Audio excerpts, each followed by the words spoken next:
Tahun ini berusia 338 tahun. Di 2025 wihara ini sudah berusia 338 tahun. Keberadaannya yang di lingkungan Muslim ya, bagian besar di sini kan Muslim ya, itu nggak ada masalah. Jadi toleransinya sudah terbentuk sejak lama. Furniture kita masih asli, Ini Pak. masih asli. Iya. Jadi dari tahun 40 mejanya. ini. Kayunya bagus banget. Sejak tahun 40-an ini. Ya Rasulullah, salamun alaik ya Rafi'a syamil wa darajin, atfatan ya jiratal alamin, ya uhailal judi wal karami.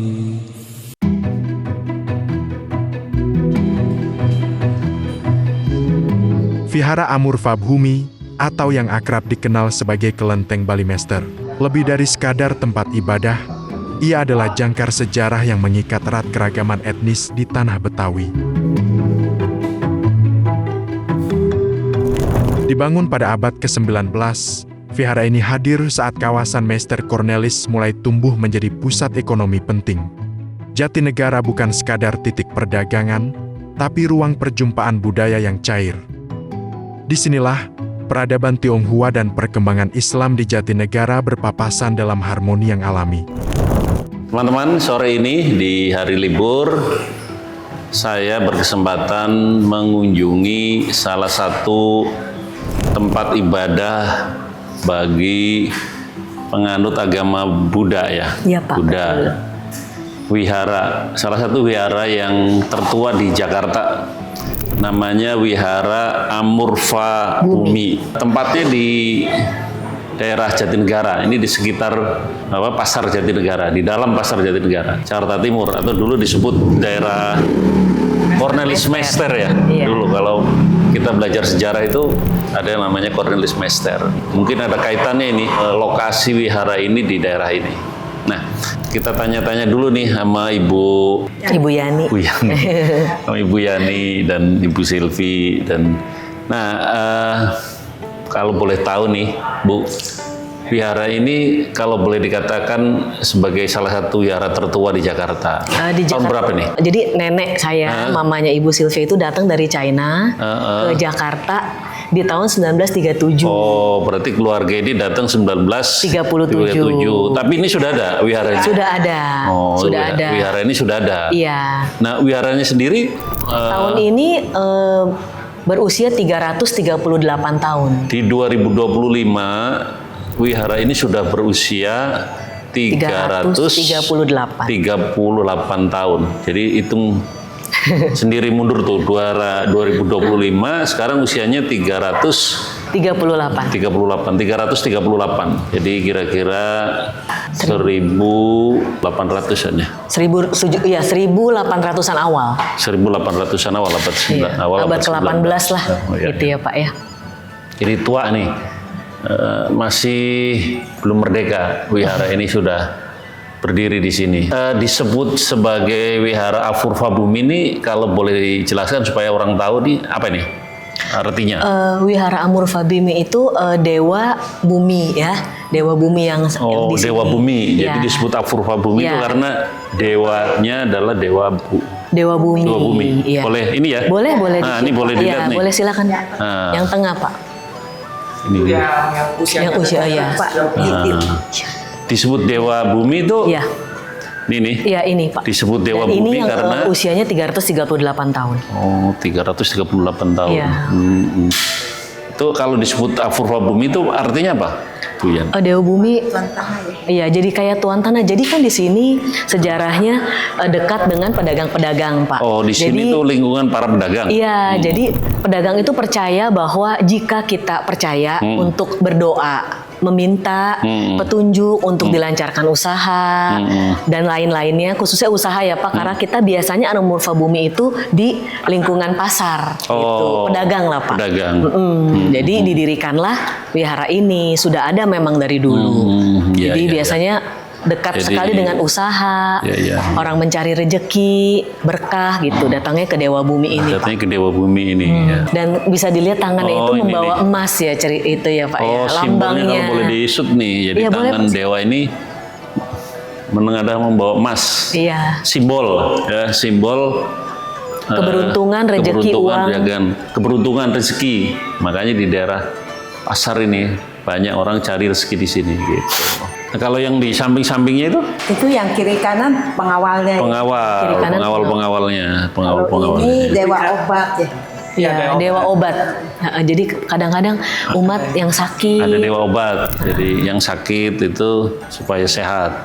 Ya. Selain untuk ibadah, kemudian orang juga nyari keberuntungan. Nah, kemudian ada juga yang karena pengen tahu sejarah kayak saya gitu. Jadi menjadikan wihara ini banyak didatangi orang ya. Banyak didatangi lumayan. Paling ramai di saat-saat apa? Kayak misalnya waktu Cap Gome, terus Imlek, Imlek juga. Imlek, terus Ulabana. Ulabana kita juga sih ada Bang. Apa Ulambana, jadi Ulambana. bulan kira-kira Agustus ya. Bulan Agustus kita ada Baksos. Oh, baksos. Jadi dari umat untuk warga. Oh. Jadi kita nggak khusus umat sumbang beras, nah kita bagi Ke ke warga. Ke warga.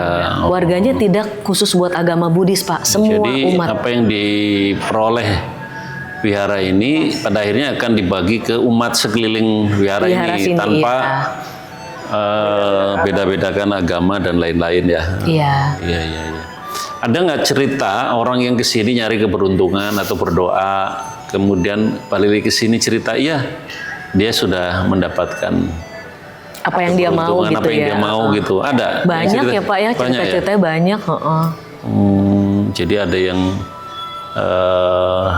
datang ke sini untuk mencari keberuntungan dan datang lagi cerita. Sudah Iya, dia dapat keberuntungan, karena kemudian dia membawa sumbangan, ya. tapi berupa kebutuhan wihara, kayak minyak, beras gitu. Oh, beras wihara, minyak ya. Ada ini nggak pantangan orang datang ke wihara ini? Apa yang nggak boleh? nggak ada. Nggak ada. Nah, yang ngurus ini semua siapa ini? Yang ngurus? Keluarga atau organisasi atau apa? Yayasan. Yayasan. Bentuknya yayasan kita Pak. Tinggal di sini yayasan. Iya, tinggal di sini di Di belakang. belakang ya. Pernah ada ini nggak yang coba-coba ganggu orang sini? Orang ibadah di sini? Enggak Pak, semua kita baik. Semua warga sini. Ya, jadi keberadaan wihara ini yang pada kenyataannya adalah tempat ibadahnya saudara-saudara yang beragama Buddha, tapi keberadaannya yang di lingkungan Muslim ya, sebagian besar di sini kan Muslim ya, itu nggak ada masalah. Jadi toleransinya sudah terbentuk sejak lama, hubungannya baik antara keberadaan wihara dengan masyarakat sekitar, saling membantu. Jadi bahkan mungkin dalam momen tertentu ada banyak keramaian, Mereka saling membantu. mereka saling juga Banyak yang bantu Pak. bantu parkir. Oh iya semua, tanpa kita minta gitu. Dia yang bilang, Ci kita tutup toko dulu aja ya buat besok acara apa gitu Pak. Ini kalau lihat dari bangunannya kelihatannya kalau tembok kayak ini kayaknya baru ya. Iya baru. Nah, direnov. Ya, Ren. Oh baru satu tahun. Lantainya juga. Kalau nanti Lantai enggak. Yang asli apanya? Yang masih asli bangunan lama sudah ya. ini masih ini meja. Paling iya furniture kita masih asli Ini Pak. masih asli. Iya. Oh, jadi secara umum bangunannya sudah baru. Mungkin yang Ini masih juga ya Mak maju. Ini juga. Asli. Iya ini makanya. Meja. Tahun 40. Dari tahun 40 mejanya. ini. Padahal udah kena banjir berapa kali. Oh, kayunya bagus banget. Jati kali ya. Sejak tahun 40-an ini. Ya, mudah-mudahan toleransinya tetap dijaga ya, karena Indonesia ini kan negara besar yang isinya macam-macam, ya kan? Ada banyak agama, ada Islam, ada Kristen, Katolik, Hindu, Buddha, Konghucu, ya. Jadi Ini salah satu asana yang dimiliki oleh Indonesia, bahwa Indonesia itu negara besar yang isinya beragam. Lihat dalam. Ini sama juga. Kalau ini Buddha ya. Oh, Buddha Siddhartha. Itu foto siapa? Nah ini nih. Oh, orang tua mereka, ibu. ya leluhur Sylvie, saya yang leluhur. datang langsung dari China, yang mengurus ya, pertama kali mengurus, mengembangkan sampai berdirinya wihara ini sampai hari ini. Jadi mereka berdua luar biasa Suami berjasa. istri? Oh enggak, maaf Pak, kalau di sini pengurus gitu leluhur, mereka itu tidak menikah Pak. Oh, tidak menikah. Iya, tidak Oh, menikah. pengurus Jadi ya sih nggak boleh nikah.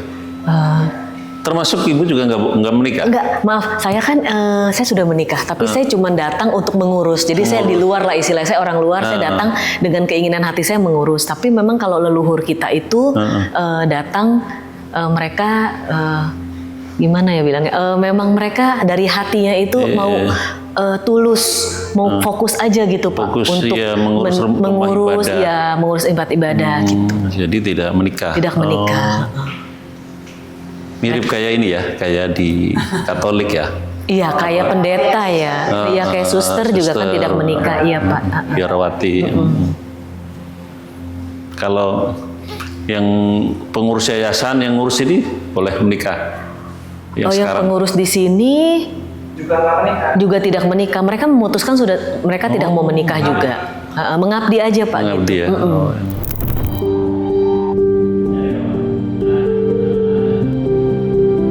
Terima kasih Bu Yuni, Bu Sylvie dan teman-teman sudah menerima saya untuk mengetahui salah satu tempat ibadah agama Buddha yang cukup tua di Jakarta, berlokasi di daerah Jatinegara, Jakarta Timur.